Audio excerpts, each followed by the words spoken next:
Is this team better with or without Za'Darius Smith to get us that Super Bowl? Oof.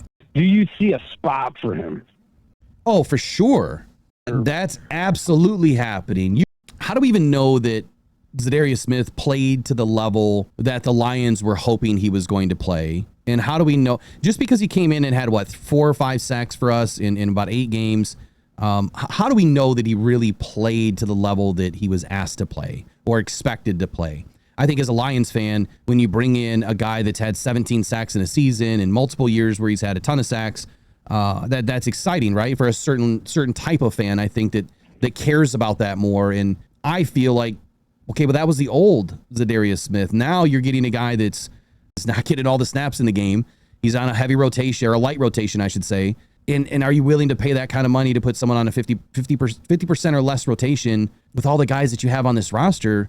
Who could he really beat out? You know, if Davenport and Al-Qadim Muhammad can rotate and have just the same success as if you had Za'Darius Smith in there by himself with Ahmed Hassanin, I think that you'd rather have Al-Qadim Muhammad and Marcus Davenport in there with Ahmed Hassanin. 3 rather than 2. You have an extra body. I think Hassanin's got a better motor than Za'Darius then. Oh, for sure. For sure. Like Za'Darius Smith is, I mean, he's a good player, but when you said, the key word, man, motor, drive. And I'm not saying that Z doesn't have it. That's a fair assessment. But I think there's one thing we are all forgetting. Who went out after Za'Darius came here? Who we lost? I mean, he was really all we had. So teams were just defending him. Say that again. Say that all over again. What do you mean? All the people we lost after he joined the team. I mean, because when he came in with Aleem McNeil and was rolling with him, yeah, that was pretty hot, bro. He only had 4 sacks, dude, or 5 sacks. Right, but I'm just taking the context in who got injured after he came. That's what I'm saying. So really, there was just less and less people to really be worried about. It was more focused on him. So that is a fair point. So yeah, if we did have him with Aiden Hutchinson, with Aiden healthy, yeah, it's totally different context. It's a totally different parallel. I do get that part of it, 100%. But at the same time, now that shift is focus. His focus and shift is on, or the other team's focus and shift is on Aiden now, right? And Marcus, because no one is going to leave Marcus alone. You've heard Decker and Manu and everybody else say that Davenport's bull rush is different than anybody else's. It's extremely hard to defend. He's a strong dude, right? He's not a fast guy. He's not a speed guy. He's 33 years old. He's not the same guy that he used to be, and I think that that's a big part of it. Right, but he's got smarts. He's got that savviness. He does. But I think one of the things, without really going into preparing some of this and going and looking at a lot of his stats and some of his numbers, which I'm going to pull up right now. Here's the one thing that I would worry about is, what is this defense trying to do? And I'm not saying that Z doesn't belong on this team. I'm not saying that at all. And I'm not saying that there's not a possibility in the future that he wouldn't land on this team. I think all of those doors are open. I think that Z is a great player, and he fits a need for a team that really needs somebody, if that makes sense. But with a team and a new defense, new coaches, what are they trying to do is my question. What are the Lions trying to do schematically? And schematically, what I'm seeing is a team that they want younger, they want speed, they want guys that can close down that edge and set that edge. Z is, what I see right now, he is more of a situational pass rusher. I don't see him being he's not a 3-down guy anymore. I see him as a situational pass rusher. He's exactly what James Houston was for us when we had James Houston, just a guy that would come in to get after the passer. We need guys that can, better than James Houston. Oh, he's way better than James Houston. I mean, I'm just saying same kind of role. We need guys that can play 3 downs, that when you're deep into the weeds and you maybe have lost somebody, that you've got another guy that can step up and fill, those extra snaps. If all he's able to give you is 35-40% of the snaps, and it's high rotation on 3rd down, that may not fit the scheme that Shepard is trying to run with right now. Does that make sense? No, and I get it. We're trying to create lanes for the linebackers is what you're... That's absolutely happening. You can see that. I didn't even touch on that today, but I touched on it the other night, where the lanes for the linebackers are wide open right now.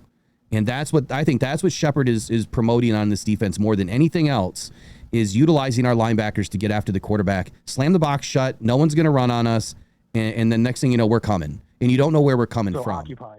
If you had to make a choice, and let's say a deal's done, and he's coming, where would you release to fit that spot, is my point. Who would I release to bring in Z? Yeah. Would you keep an extra edge or would you keep the extra receiver? I've got my prediction on the screen right now. So if I'm looking at offensive side of the football, my 6th wide receiver is Dominic Lovett. So Dominic Lovett would be the first person that I would drop out if I'm going to bring Z back, because we're pretty covered with Amon-Ra St. Brown, Jamison Williams, and Isaac Tesla. Tim Patrick is luxury, and he's also needed. Khalif Raymond is absolutely needed because of the fact that he can return punts at an all-pro level. Both of them are Lions. And I think that Dominic Lovett would be the first one out if you dropped an offensive guy to bring Z back, because I don't think you're getting rid of Muhammad. We know that based on what Dan has already been saying. Muhammad's not going anywhere. Hutch isn't going anywhere. And so He's not going anywhere. we just drafted him. He's not going anywhere. And I'm not saying that we couldn't lose, a draft pick, because that's happened. Just hasn't happened to Lions. Look, here's my bottom 2. I have Nate Lynn and I have Keith Cooper. Since Keith Cooper is a rook, if you lose him, he's gone. We still have Josh Pascal on NFI. We still have Mekhi Wingo on PUP. We still have, Lee McNeil on PUP, Malcolm Rodriguez on PUP. Problem that I see here is no matter what we do, with my 53-man right now, and you have all of these guys on lists, we have 1, 2, 3, 4, 5, 6. We have 7 guys on lists that are expected to come back. Now, Khalil Dorsey doesn't need to come back. Morris Norris doesn't need to come back. So then we still have 5 guys on list. How are we going to bring all of them back and add Za'darius Smith? Right. That's not possible. It's not possible. There's no way, unless we suffer a lot of injuries, which is not going to happen, that we can bring him back. I mean, logistically, and I think that's the one thing that fans forget about is logistically, this is a nightmare already. Broderick Martin. So I had Broderick Martin making this squad over somebody, and I don't remember who it was, but you could drop out Broderick and you're going to bring back Aleem, right? That'll happen. Mekhi Wingo. So are you going to drop out Pat O'Connor to bring back Mekhi Wingo? I don't think so, especially if Pat O'Connor's playing well, especially as well as he was playing last year. I don't see that happening. What about Josh Pascal? How's Josh Pascal going to end up back on this team? So I've got 6 linebackers. So you're probably going to lose either Trevor Nowaski or Zach Cunningham, and Zach Cunningham has had an amazing camp.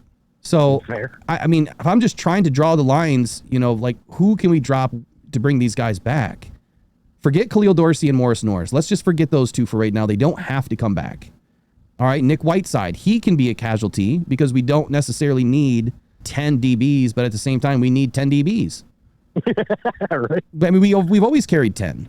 They're pretty high on him too right now. So yeah, but I mean, that's the question that you have to answer in the last week before you go to cuts. Is this 10th DB as good as your 6th wide receiver? Is Dominic Lovett better than Nick Whiteside? Is Nick Whiteside better than Dominic Lovett or Jackson Meeks? And what is their value to the team, right? That's the biggest question of how much you're going to be able to utilize those guys. And so when you start to break it down, if all of the wide receivers are healthy, we probably won't ever feed the ball to Dominic Lovett. He might get 10 catches the entire season.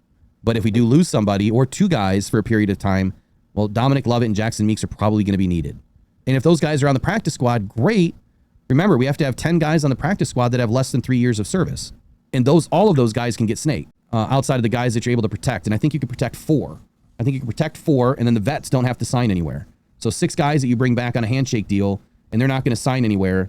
And then 4 guys you can protect. So that means 6 of the guys that you put on the practice squad, you could lose at any moment. This is why a lot of fans don't have respect for what Brad Holmes really has to go through.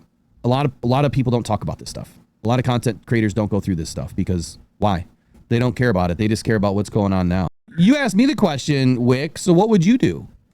Oh, well, I mean, I think he could be a humongous asset, right? So, in my opinion, I say you gotta the lowest end of the wide receivers, and I mean, I would be willing to give up the lowest end of 3 for him, in my opinion. The lowest end of That's what? just me. What do you mean? So the lowest end DB, lowest end wide receiver. Let's take it one step further. So monetarily, he wanted at least $10 million for the season and then another $6 million next year. That was his contract. Let's just say he comes back for $8 million. Let's say wax the number in half. I'll play the season for $8 million. Right now, the Lions are $43 million upside down for next year. And now you're going to throw somebody $8 million and you don't need them right now? Well, I mean, that's my whole line of this is, what if there's already a deal done via handshake or however you want to look at it, right? And they're just waiting for the time to bring them. So there's going to be cuts here where I'm like, I said, just bringing Aleem McNeil, and Pascal and all of them back. I mean, that's another huge problem that you brought up that I wasn't even thinking about. So, I mean, Aleem McNeil's obviously coming back. Josh Pascal's obviously coming back. The other guys, Mekhi Wingo, Khalil Dorsey, Morris Norris, They don't have to come back. Miles Frazier is absolutely coming back. So out of the guys that are on the list, let's just say 1, 2, 3. 3 of them are coming back. And now Malcolm Rodriguez is a potential casualty because Grant Stewart's playing out of his mind and Zach Cunningham's playing really well. Trevor Nowaski would be the only one that I could see you could step down. But this is a really good problem. It's a really good problem, but I'm making the case for both sides. And at the end of the day, I'm saying there's no room for Z because we still have 4 more players to make this roster, and we don't have 4 cuts that are clear. That's hard. Fair. That is definitely a fair assessment for sure. Now, in that aspect, let's say, do you promote from within or do you give to the unknown? It's what you're getting throughout the season with Z. You don't know with some of these others. So the guys that we don't know, like Dominic Lovett, okay, so if we go with 5 receivers, we're good with that because we've always rolled with 5 for the most part, except the 1 year that J-Mo was down. All right, so we go without Lovett. That made room for Lee McNeil to come back. All right, then looking down the roster, I only have 3 tight ends right now on my roster, and that's kind of iffy. I have, let's see, 1, 2, 3, 4, 5, 6, 7. I only have 9 offensive linemen. I think we're good there. But then you still have Miles Frazier to come back. Okay, you could probably bump Michael Neese down to the practice squad and bump up Miles Frazier. So that's a 1-for-1.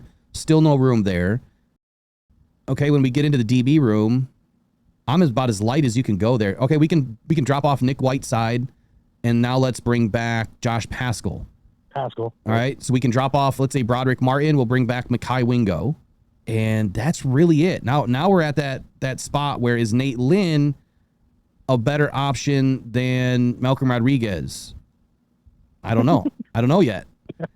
Is Nate Lynn a better option than Keith Cooper? You know what I'm saying? So I think that Broderick Martin... Are they all better options than Z? Right. So Broderick Martin, Nate Lynn, Keith Cooper, and Dominic Lovett. Those 4 players you keep, and those are the first 4 players that are possibly off your roster. The thing I wouldn't want to see happen is a guy like Keith Cooper get lost, and then someone's going to snake him, dude. Someone's going to snake Keith Cooper as good as he's been playing. He's been kind of quiet the last couple of days, but there's more to him than in the future. It's just how long can you sit idly by with projects, and you can only have so many projects on a team. And I would say that if you really want Keith Cooper, you're going to have to cut Broderick Martin. Like, there's no ifs, ands, or buts about it. I'm going to be honest with you. In that situation, I'm okay with that because I'm going to be honest, B-Mart ain't really showed much. No, he hasn't. But he did this week. He really did at the last practice I was at, or I'm sorry, the last game. He looked really good in the short stints that he was in. So this week, how does he look? Here's the biggest thing I could say about this, or probably the most definitive thing I could say about this, and it's what I've been saying the whole time.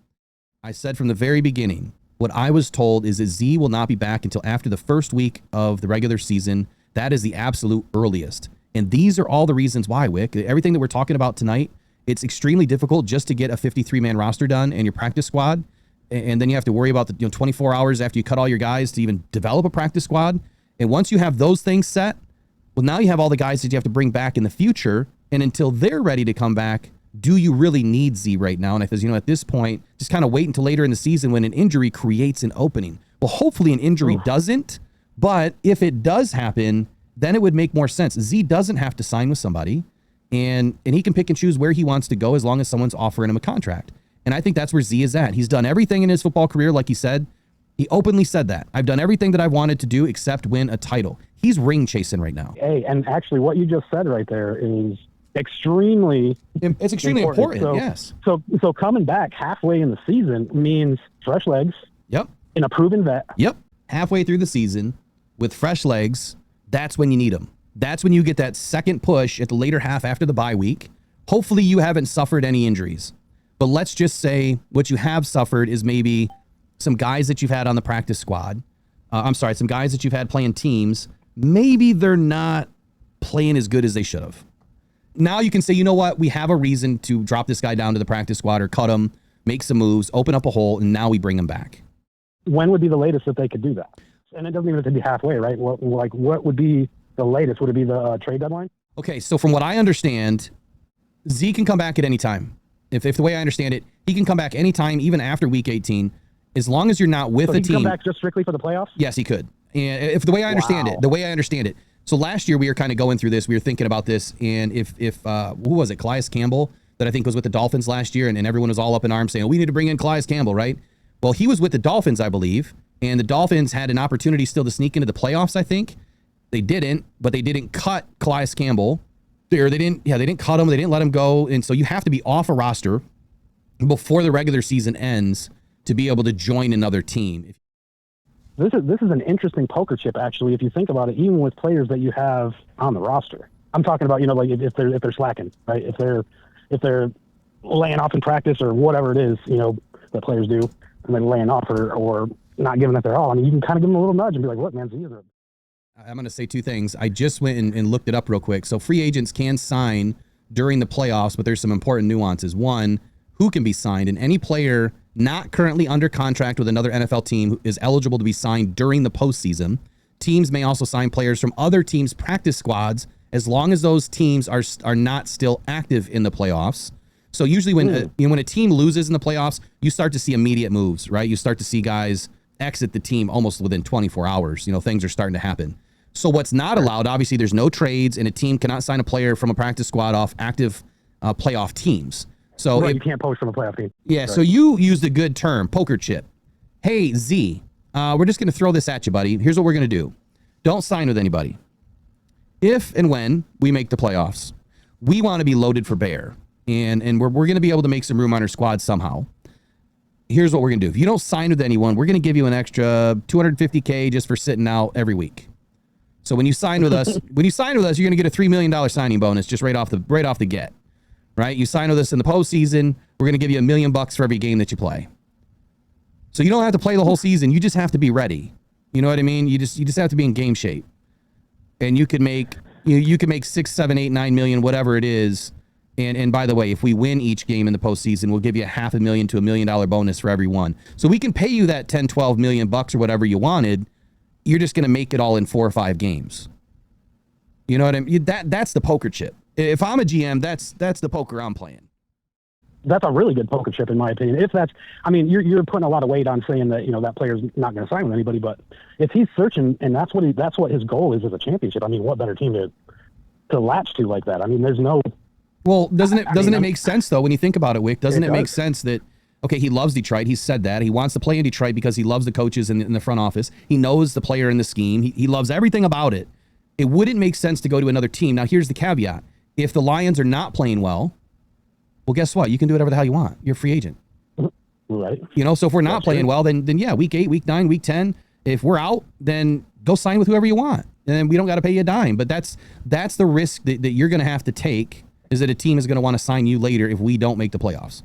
On a personal health note, that's you're taking a half a year off, so that's less wear and tear on your knees and your back and whatever. Yeah, it keeps them fresh. So yeah. I didn't take this conversation this far with anybody else. Like when we've been talking about it, but when I had this conversation with this former executive and I asked him the question pointedly, do you think Z is going to be back or not? Why or why not? I can't remember the exact question, the exact quote that I got. It's written down somewhere, but I asked him basically why or why not. I'm hearing all these rumors that Z is supposed to be coming back. We've seen the things in the headlines, and he said it doesn't make sense fiscally, and he used some other terms, for a franchise to sign a vet of Z's caliber until after week 1.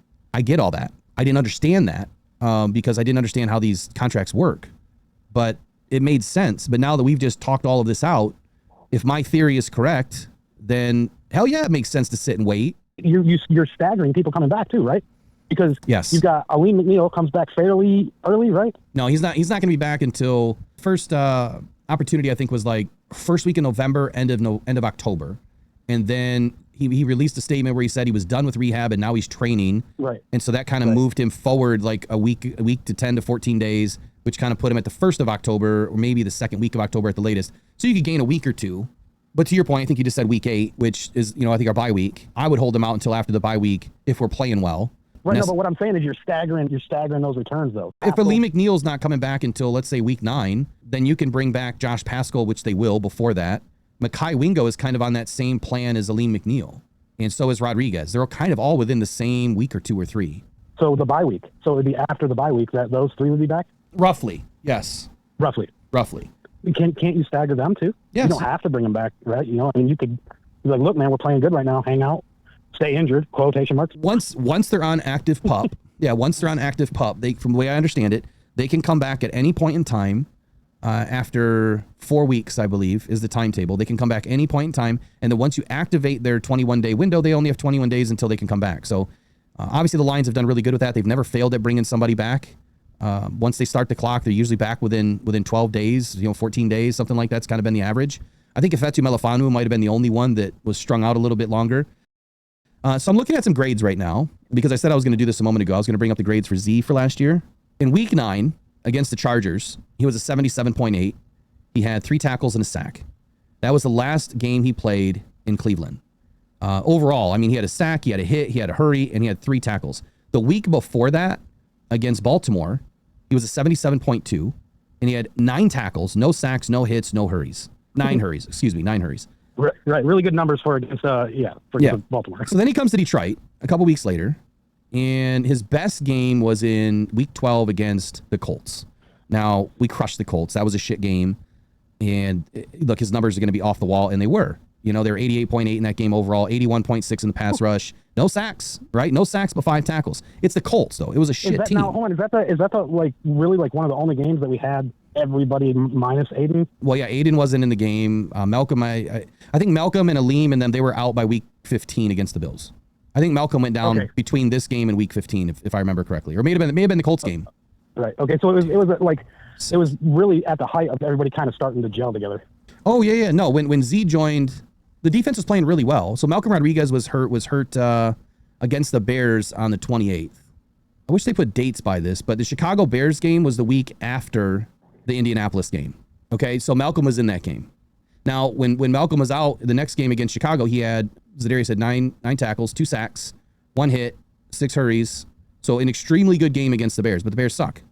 Against the Bills, he only had 2 tackles and 2 hurries. Did not have a great game. But we lost Malcolm.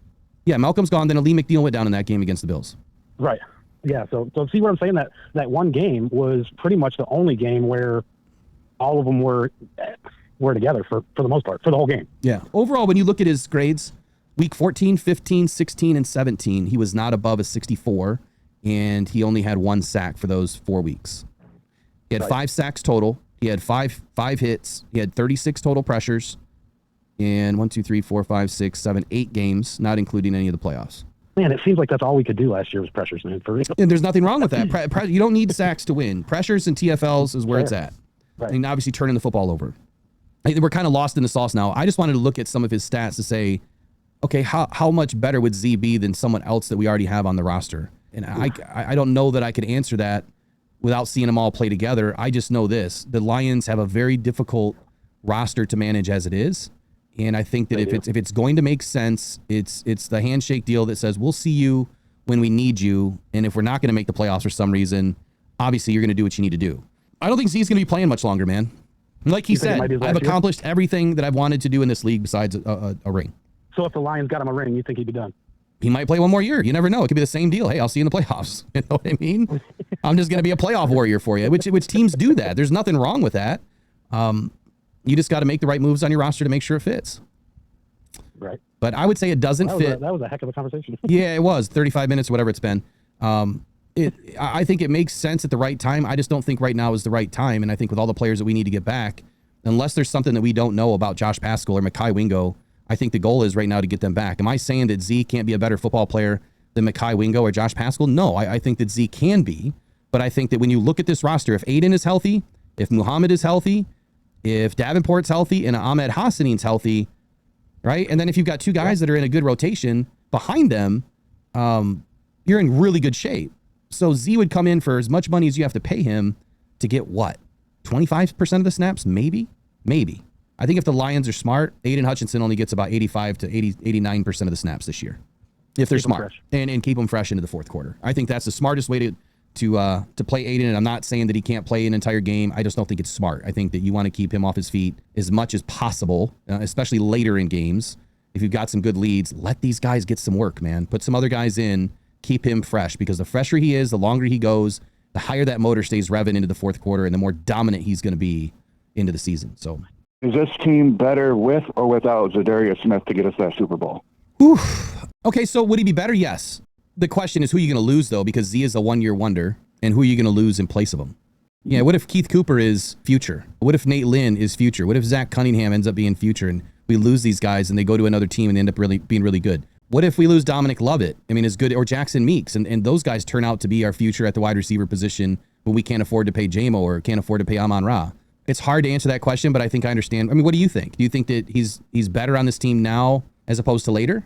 I think he's better for this team now just because they could use him as a rotational piece, give him rotational depth with the rest of the edges, and that's going to help keep Aiden fresh, give more opportunity for just the whole squad to get additional rest. I'm afraid that it goes later into the season that someone's going to pick him up when we have a chance to be able to sign him into our pocket. I fully understand that. I do. The good thing is he doesn't have to sign with anyone if he doesn't want to. And you know that. I mean, he's a free agent. So, right. Whatever team comes calling, he can say, nah, I'm good. I don't need to sign with you. He can sit at home the whole season or not. That's totally his decision. When you're talking about the rotation, see, that's my heartburn is the rotation. Because when you look at the history of Aiden Hutchinson's rotation, you're talking a guy that's in like 95% or more of the rotation. So you've got one edge position that's locked down. Well, you have Davenport on the other side, and then you have Muhammad and Hassanin behind him if Aiden's on the other side locking it down, and they're in a rotation. You're splitting up 30% between three guys, 33% each, but it's not going to be like that. It's going to be Davenport for 65%, and Ahmed Hassanin and El-Kadim Muhammad probably splitting the balance, right, between Aiden and him. So where does Z fit in that rotation at $1 million a game? I see it where it gives more Davenport more rotational, some more off time, just because of his whole career. I think he's had 21 sacks, averaging like 3.4 or something like that per year. When Za'darius had, 5 or 6 in a few games that he played. Give Davenport that time to not have so much wear and tear, and all the doubters out there. I'm one of them that he can maintain a full season. That's where it really comes in as Za'darius as an insurance policy for Davenport or anybody else, but also being a depth rotational piece. But then it comes down to is who do you cut? So when I look at Marcus Davenport, he's had 26 sacks throughout his career, yet he's missed pretty much 2 seasons out of the last 3 seasons. If you go back to 2021, he had 9 sacks, right? 2021, He had 9 sacks on 437 snaps. I haven't done this exercise yet. I'm going to do it with you right now. 26 sacks divided by 2,457 snaps lifetime. He's averaging a sack on 1% of his snaps. 1% of the time he's averaging a sack, right? Who else did we want in front of him? Z. Okay, now Marcus Davenport, when he plays at a high level, and Z has 77 sacks. We're going to divide that by 5,832 snaps.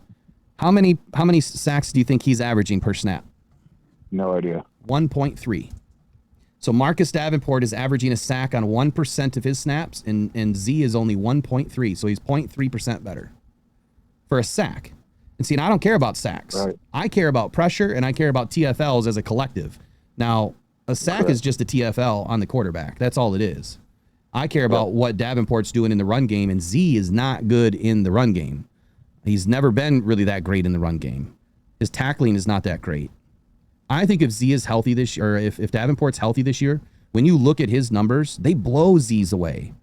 As far as his grades in 22, 21, 20, 2019, and 2018, almost all of his PFF grades are in the deep green. And that's the next level before you get into the blue, which is elite. Z is a Christmas tree. Red, orange, yellow, a couple of greens. Nothing really overly elite. Now, he's had a few years where his pass rush was nothing but elite, and that's pretty much the last 7 years of his career. His pass rush has been elite, but everything else has been fairly lackluster. But he's a damn good football player. Absolutely. I'm not saying he's a lackluster football player. He's a damn good football player. I just think at his career right now where he's at is he's a 30% snap guy on third down. I think that's what he is, personally. Yeah, he's on the downside of his career, there's no doubt. Yeah, I think that if you heard the first part, if he's willing to sit out this year and be that poker chip for us, man, now that I'm interested in.